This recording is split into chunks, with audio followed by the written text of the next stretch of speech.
Cebu City. Sabi dito sa report ng DZRH, puspusan ang isinasagawang rescue operations ngayong araw, November 4 sa Villa del Rio, Bakayan, Cebu City matapos bahain dahil sa pananalasa ng bagyong Tino. Makikita rin ang mga sasakyan na nasira at nagpatong-patong matapos rin ng malakas na agos ng tubig at biglang pagtaas ng baha sa lugar. Yan po, matindi. Sa mga nakakita, lampas tao po, mga kababayan. Sa Villa del Rio 1, Bakayan, Cebu City. Makita na ni sa maps, mamalihog ko, Tabang, Senog Tabang. Para immediately maibigay sa mga affected families. 2 days ago po, nakapag-preposition na sila. Kaya makikita ninyo ang agarang pagsaklolo. Nagpapagang mga balita at pagtalakay sa mga isyu na lipungan. Bulsa! Opinyon, banat at paglalantad sa katotohanan. Bulsa! What you see is what you get. You decide.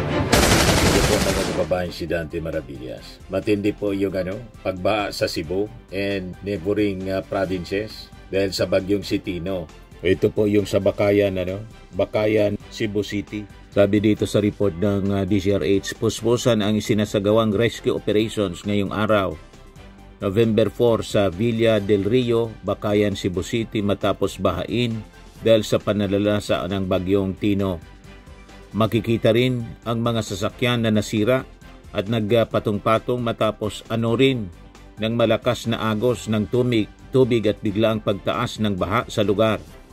Yan po, matindi. Sabi nga natin, malamang may flood control projects mga kababayan dito sa paligid na nag-collapse, kaya siya ganyan. Baka nasira, baka substandard o baka ghost. Yan o. Kasi biglaan po. Kasi sabi nga natin, kung alam nila na dati nang binabaha itong lugar na to, malamang dinala nila sa mataas na lugar yung kanilang mga sasakyan. Pero hindi. Malamang first time ito na mangyari sa kanila na ganito kataas. Baka bumabaha din dito pero hindi ganito kalala. Di ba po mga kababayan? Yan malalaking bahay po siya. Isang subdivision, ito yung baha mismo. Yan rumaragas ang baha mga kababayan. Daming mga gagmayng bata, kinahanglan dyan magtabang. Palihog ko. Sa mga nakakita, lampas tao po, mga kababayan. Sa Villa del Rio 1, Bakayan, Cebu City. Makita na ni sa maps, mamalihog ko, Tabang, Senog Tabang, ASAP if possible. Kinami duha ka gagmayng bata diri, mamalihog ko. So humingi ng tulong, Tabang daw. Grabe talaga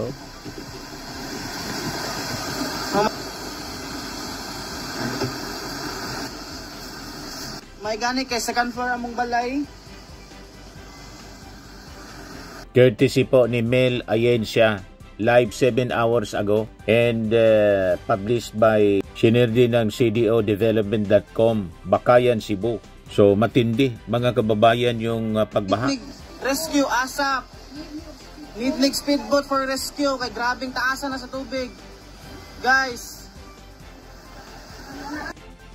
ito naman po sa Talisay, Cebu, mga kababayan. Hanggang bubong.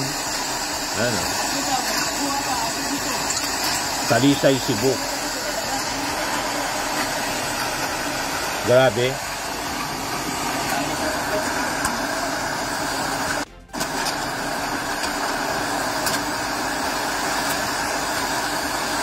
Sinir po siya ng DDS News, DZRH News ito. Tapos may comment siya. Sabi niya, gusto nila na hindi na pag-usapan ng flood control problema. Hanggang February pa may mga malalakas na ulan. Habang binaba tayo, nakikita ang mga kawalangyaan sa gobyerno. Nakikita ang bilyones na korupsyon. Habang ang mga mamamayan binabaha at nawawalan ng kanilang mga kagamitan at iba pa namatayan dahil sa palpak na proyekto. God save the Philippines. Sabi ng DDS News. Ang nagpaimbestiga mismo, yung ating Pangulong Bongbong Marcos. kung hindi nagpaimbestiga yung ating Pangulong Bongbong Marcos, hindi malalaman ng mga mamamayang Pilipino na palpak pala yung mga project sa flood control in the past 10 years. You see, hindi natin malalaman yung mga ghost flood control projects, substandard. Ngayon lang natin naintindihan kung bakit despite the fact na 13,000 yung mga flood control projects na pinagawa ng previous administration, dagdagan pa ng sa present administration. Walang epekto. Yun pala, napakaraming mga ghost flood control projects at saka mga substandard. Kaya mali itong statement ng DDS News. Sinasabi niya gusto nila na hindi na pag-usapan ang flood control. Anong hindi pag-usapan? Araw-araw pinag-uusapan ng present administration ang flood control at ang nagbukas ng investigasyon yung ating Pangulong Bongbong Marcos mismo. Kaya kayo nagagalit kasi na-booking na yung mga flood control projects pala ng previous administration inutil. O ito sa Dumlog, Talisay, Cebu. Yan o. Ganyan katindi, mga kababayan. Napilitang manatili sa pangalawang palapag ng kanilang bahay ang ilang residente ng Dumlog, Talisay, Cebu ngayong Martes dahil po sa baha. Ito pa lagpas tao, Liloan, Cebu. Mga kababayan, yan ang kalagayan sa Liloan, Cebu. Lagpas tao po. Hindi pa patabang ni Dapita Villa Azalea Kutkot Liloan, please. So lahat sila humingi ng saklolo. Yan o. Papunta ko emergency. Pwede pa patabang ni Dapita Villa Azalea Kutkot Liloan, please. Matindi po. Please guys, tabangin. Lampas tao po. Lubog ang mga sasakyan. Baka may tao dyan sa loob. Umiilaw yung sasakyan. Yan. May ilaw siya. Please guys, tabangin. Yan yung aftermath, mga kababayan. Kita ninyo, lampas tao siya. Sa kalye ng Villa del Rio, Bakayan, Cebu City. Nagpatong-patong na po yung mga sasakyan. Ganyan yung aftermath. Sumaklolo na rin, siyempre, yung mga tawa ng Bureau of Fire Protection. Ano? Ito sa Consolacion Highway. Yan o. May baka, sumasagasa yung baka sa baha. Yan o.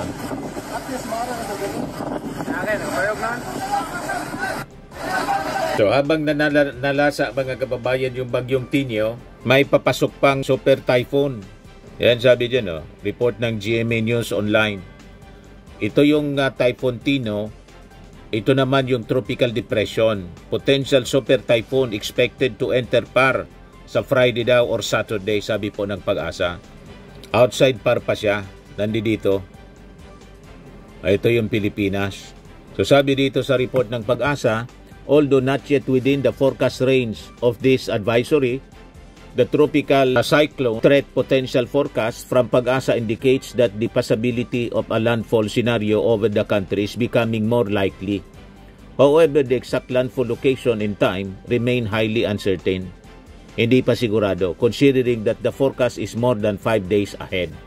Sabi po ng Pag-asa. So ito yung babantayan natin, mga kababayan, kasi ang sabi ng Pag-asa, potential siya na maging super typhoon. At ito yung track niya, papuntang Northern Luzon. So, lagi po tayong maganda at siyempre manalangin tayo sa ating pong may kapal. Kasi yung Cebu halimbawa, tinamaan pa lang ng lindol, pati yung Davao Oriental. Ngayon naman po bagyo. Diba? Sunod-sunod na mga calamities ang tumatama sa ating bansa. Ngayon, nagpalabas ng statement na yung ating Pangulong Bongbong in relation dito po sa Bagyong Tino. Sabi ng ating Pangulo, patuloy nating binabantayan ang epekto ng Bagyong Tino na nakaapekto sa mahigit 340,000 katao sa 1,397 barangay sa mga riyon ng Mimaropa, Bicol, Western at Central Visayas, Eastern Visayas, Caraga at Negros Island Region. Agad tayo nakapagsagawa ng preemptive evacuations at ngayon ay may mahigit 175,000 katao pansamantalang nanunuluyan sa mga evacuation centers sa mga apektadong rehiyon. Ang DSWD ay nakapag-preposition ng food packs at relief goods sa mga apektadong lugar na handa ng ipamahagi. Ang DOA at NEA ay tumutugon sa mga ulat ng power outages habang ang DPWH, MMDA ay nagpakilos ng mga clearing teams para linisin ang mga daan. Tutungo rin ang ilang miyembro ng gabinete sa mga pinakaapektadong probinsya upang personal na alamin ang kalagayan at tiyaking na ibabalik agad ang mga pangunahing serbisyo.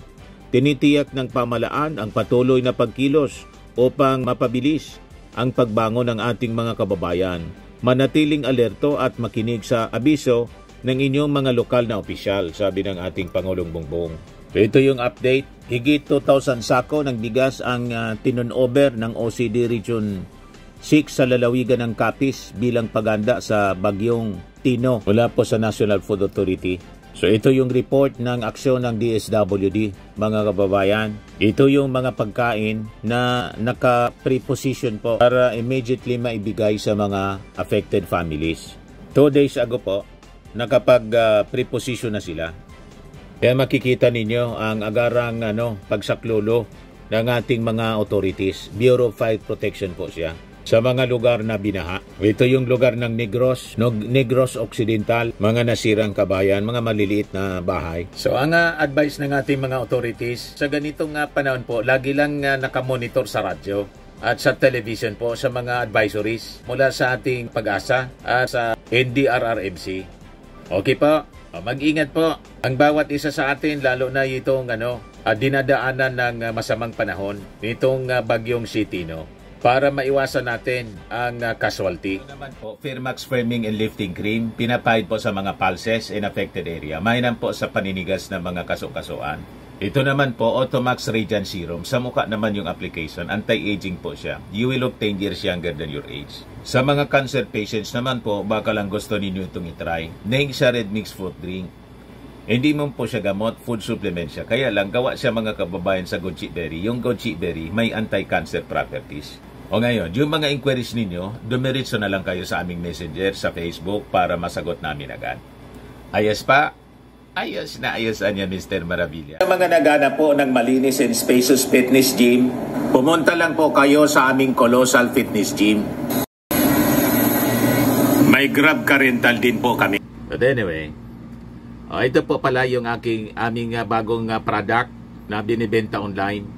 I am worldwide amazing pure organic barley powdered drink mix from Australia.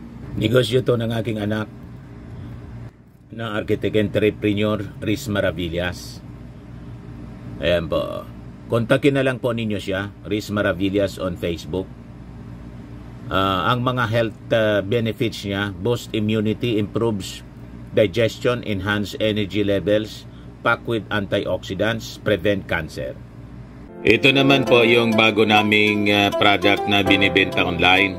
Eye Glow Serum, whitening po siya. Tingnan ninyo yung epekto sa aking anak na architect before and now. Yung mga inquiries po ninyo, dumiretso na lang kayo sa kanyang Facebook account, Riz Maravillas.